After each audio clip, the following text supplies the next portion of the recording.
छात्रों, ये वीडियो भी मैं एजुकेशन शिक्षा शास्त्र विषय पर बना रहा हूँ और इसका जो टाइटल है, जो मुख्य विषय है, वो मैकाले मिनट्स यानी कि मैकाले का विवरण पत्र। देखिए, हम लोग आपस में जब बात करते हैं, आरोप प्रत्यारोप की बात करते हैं, अपनी शिक्षा व्यवस्था की बात करते हैं, तो बीच में मैकाले को ले आते हैं और तमाम लोग तो ये कहते हैं कि अभी हम मैकाले की शिक्षा पद्धति से निजात नहीं पा पाए हैं। ठीक है, उनका कहना अपने स्थान पर उचित हो सकता है। हमारी व्यवस्था अच्छे से अच्छी शिक्षा बच्चों को प्रदान करने की बात करती है, कर रही है। ये कमी कहीं ना कहीं हम लोगों में या उन लोगों में है जो शिक्षा नीति को, शिक्षा व्यवस्था को एग्जीक्यूट करते हैं। अगर हम अपना मूल्यांकन करें तो देखें कि कहीं ना कहीं कमी हमारी भी है। हमको ईमानदारी और लगन के साथ हमको जो व्यवस्था दी गई है उसको एग्जीक्यूट करें, बच्चों के बीच में ले जाएं ताकि वो फ्रूटफुल सिद्ध हो सके। हाँ, तो मैं बात मैकाले मिनट्स की कर रहा था। देखिए, 1813 में जो आपका पाश्चात्य और प्राच्य भाषा विवाद हुआ था, ब्रिटेन में एक धारा 43 जोड़ दी गई थी। बड़ा बवाल यहाँ हिंदुस्तान में भी हुआ। दो गुट बन गए, एक प्राच्यवादियों का था, एक पाश्चात्यवादियों का था। पूर्व वीडियो मैंने बताया है आपको। तो लॉर्ड विलियम बेंटिंग, जिसे कि भारतीय शिक्षा का एक सुधारवादी शासक कहा जाता है, माना जाता है, उसने सोचा क्या किया जाए। तो उसने इंग्लैंड से लॉर्ड मैकाले को भारत बुलाया। मैकाले इतिहासकार था, पॉलिटिशियन था यानी कि राजनीतिज्ञ था, और अंग्रेजी भाषा का मर्मज्ञ था, ज्ञाता था। वो यूरोपियन कल्चर को सबसे ज़्यादा विकसित मानता था और उसका मानना ये था कि जिसने यूरोपियन कल्चर को नहीं पढ़ा है, नहीं समझा है, वहाँ के फिलोसफर्स को नहीं पढ़ा है, वहाँ के पोएट्स को नहीं पढ़ा है, वो डेवलप नहीं है। ना तो वो कल्चर डेवलप है और ना ही वो साहित्य डेवलप है। तो विलियम बेंटिंग ने जून में इसको, मैकाले को, जो शिक्षा समिति थी उसका अध्यक्ष बना दिया और उससे ये कहा कि तुम अपनी रिपोर्ट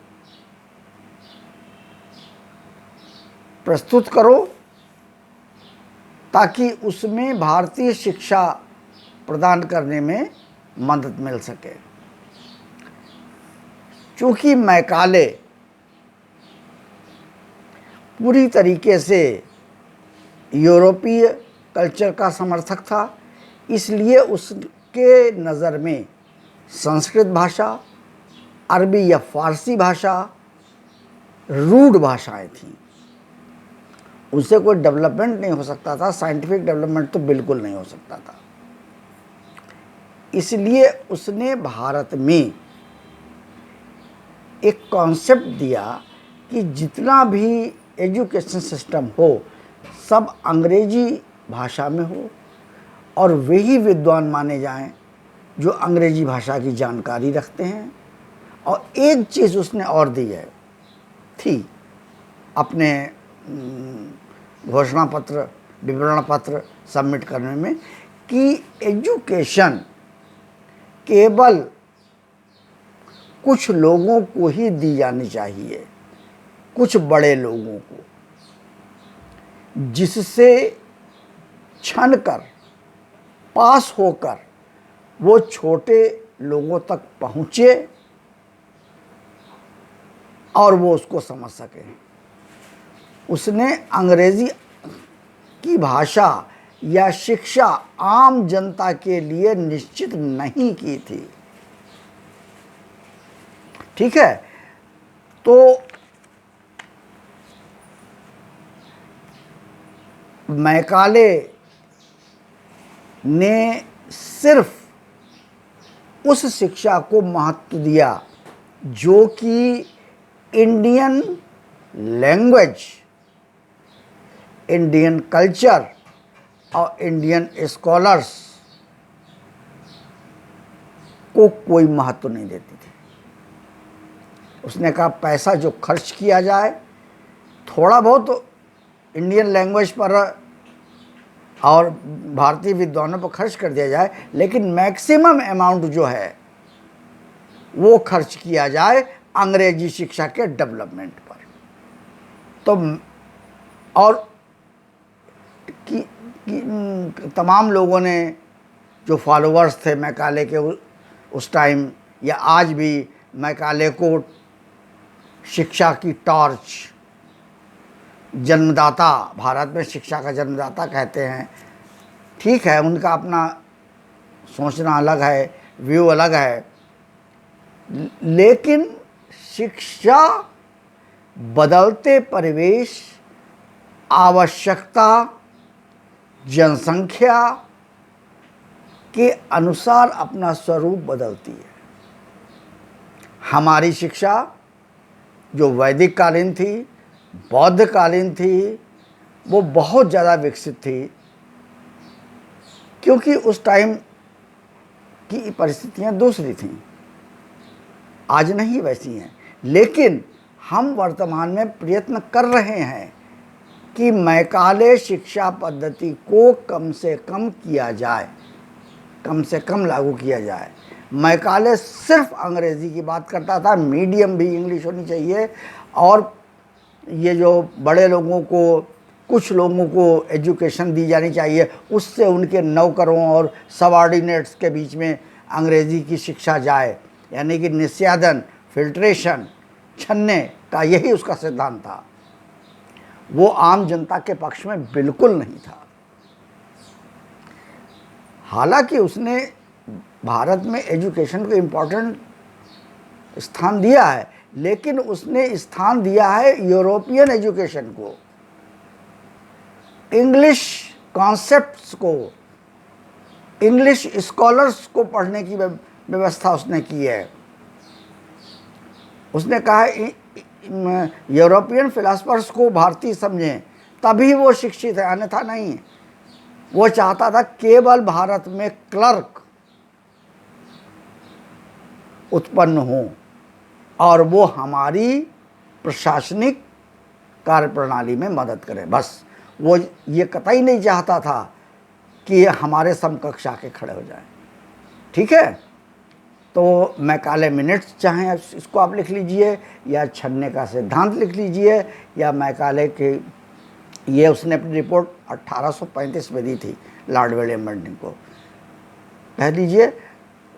इसको अपनी कॉपी पर क्रम वाइज लिख लें बच्चे, याद कर लें। हालांकि कुछ डाटा हमने आपको बता दिए हैं, उसका मूल कॉन्सेप्ट हमने आपको बता दिया है। ऐसा बिल्कुल मत कीजिए कि उसने, बिल्कुल मत लिखिए एक भी लाइन कि उसने कहीं भारतीय साहित्य विद्वानों को सपोर्ट किया हो।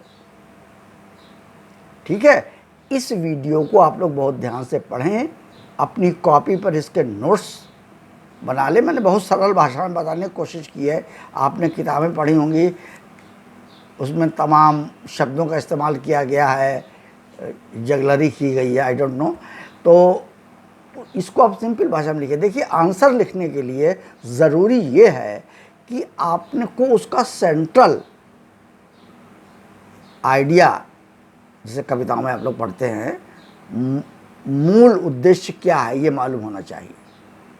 तो आप उसको बहुत ही ध्यान से पढ़ें, लिखें और अपनी कॉपी में नोट्स बना लें। बगैर नोट्स बनाए काम नहीं चलेगा, ठीक है। और इस वीडियो को लाइक शेयर भी करें, और जो फिर मैं कहूँगा जो नए बच्चे देख रहे हैं वो इसको सब्सक्राइब करें, ताकि हम इसकी एक सीरीज बना रहे हैं, ठीक है। ये यूनिवर्सिटीज़ एग्ज़ाम के लिए, BA MA के एग्ज़ाम के लिए दिस इज़ वेरी इम्पॉर्टेंट। आप नेट देने जा रहे हैं, आप कुछ भी और भी कंपटीशन भी देने जा रहे हैं, इवन इंटरव्यू की दृष्टि से भी इम्पॉर्टेंट है, ठीक है। Thank you.